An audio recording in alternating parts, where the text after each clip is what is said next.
Buongiorno everyone, Newcastle 1, Wolves 1, special guest Pasty Guy to the player ratings. Dubravka, I'll let you start off. I mean, generally didn't really have too much to do in the first half. Second half he had a little bit more.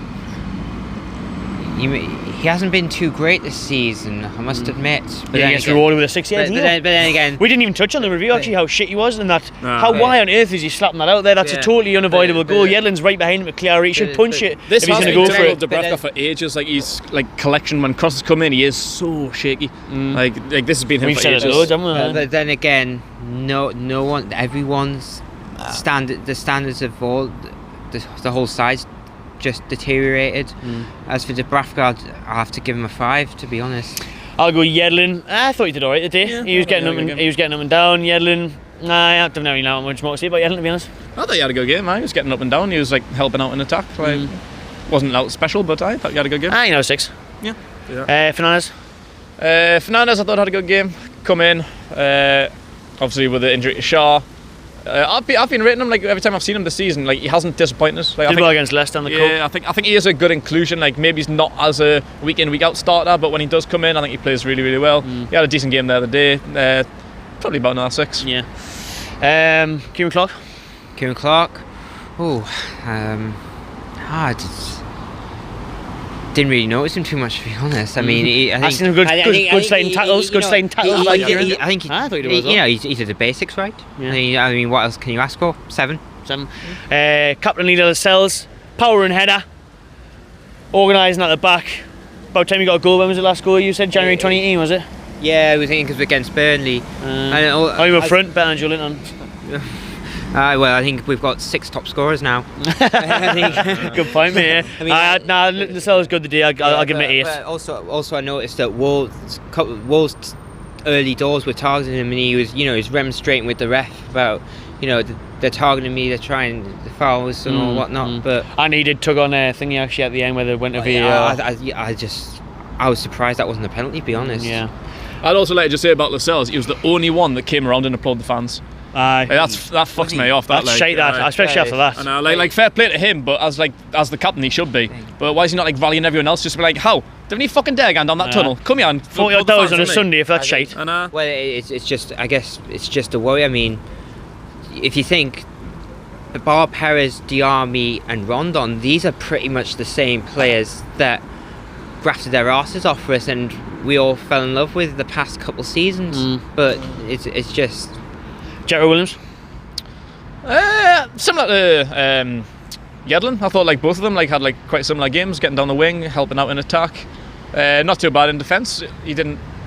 He had Adam was having his life the first 10-15. He had Traore, which is always everyone will though. Traore will cause everyone problems. I think he handled him alright, to be fair. Like for his pace, he didn't really get around him too much that I can remember. So I think he had a pretty solid game. I gave him a 6 as well. Matty Longstaff. Well, it's good ball. I think it was for Almiron's chance that hit the side net, and actually it's good long ball. I think the thing is, I think it was probably the biggest test for him and Sean, actually coming up against Neves and Martino, more experienced midfielders. So I thought that the midfield starts and ends with them. I thought Matty especially, I think he did okay. I'd give him a 6. Sean, I don't think it was a send off. I've said it in the review. The stud's high on one boot, but he gets the ball first.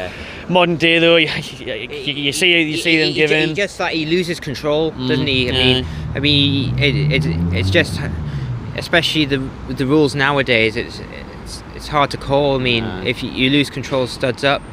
He didn't get the game by the scruff of the neck as much as I'd like him to do though. So I'll give him a. Besides Man United, he doesn't seem like match fit because obviously he had that long-term injury layoff, and I don't think he seems to have recovered from that. I'll give him a 5. Miguel Miron. Oh, the most frustrating cunt of all time. Should have scored side net and got to go in from there, but another one-on-one, it's never going to happen. He's never going to score. I'm absolutely convinced. Every time I see him miss a sitter, I'm just kind of like shrugging my shoulders. I expected it now. Everyone's like, go on, it's gone in. I was like, it's not going in, it's Almiron. Like when he was too, I was kind of like, oh my god, he's actually going to score, but then he missed. I was like, oh, of course he's not. Not quite sure what's going to happen when he does score. Like VAR, it's offside or something like. Should be Ari Yakin for Leicester. Just rip his top off and just go mental.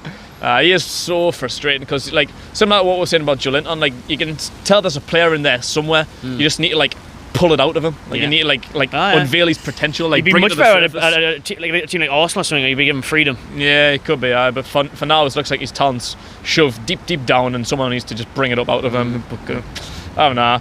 Today, I thought he was quite frustrating. Like, he's just doing what he does and runs at players and does absolutely nothing when he gets to the destination A. I don't know, 5. Alan St. Maximin? Yeah, I mean, as I've said before, best attacking player by probably a long stretch. He's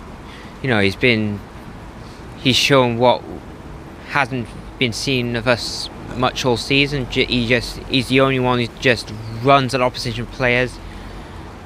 You know, they don't know what he's going to do. He doesn't know what he's going to do. It's just he just needs to look up and try and pass the ball. But I think the problem is there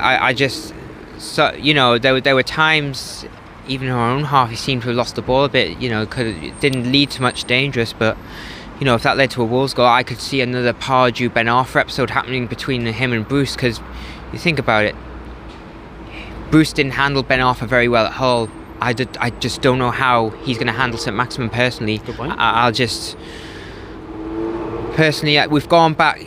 Ultimately, we've gone back to the Pardew days where we're relying on individual brilliance to get us cover up the ineptness of the head coach. I like it. But yeah, I think St. Maximin's going to be that player if we're going to get any points in the upcoming games. I'm going to give him 7. Joelinton, fucking hell, he's definitely not getting the number on the back of his shirt, I tell you that. And he's definitely not getting a fucking £40 million striker there who can hold the ball. He's a striker? Can it run in behind? Can it make runs down the wing? Can it pass the ball out? Can it header? Doesn't shoot. I've been sticking up for him last year. The lack of service. He's creating about 1 chance a game has been given to him. No one's going to really put 1 chance away in a game. Even the elite strikers, Drogba and that, needed more 1 chance a game. It is a good point. So it's shocking he's not even getting into the box. But at the end of the day, like that's one of the worst striker performances I've seen for Newcastle. That is piss poor.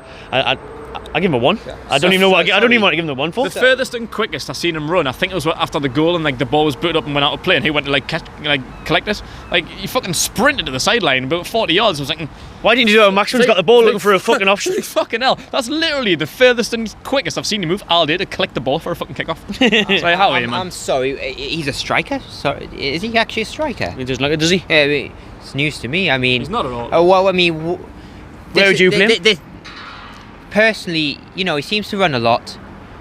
He seems to be more suited to like the Perez role behind the striker. You know, even him and Dwight Gale today, that would have suited him more. But that being said, what were the club thinking? Splashing 40 million on, you know, someone who hasn't, you know, his record speaks for itself. He hasn't even. He scored well less than 10 goals. He from what I've heard, he's playing he played a completely different role in Germany. He's been asked to play a role he's not known, he doesn't know too well, and he's clearly struggling in. And he's expected to take the goal scoring burden. I mean, I'm sorry, but that is just it's Mike Ashley's Newcastle United all over. Irresponsible, very irresponsible. And then that's before we get to putting him in the hands of a mid-table championship manager. Drop your player ratings in the comments below, subscribe to my Magpie Channel TV and enjoy yourself.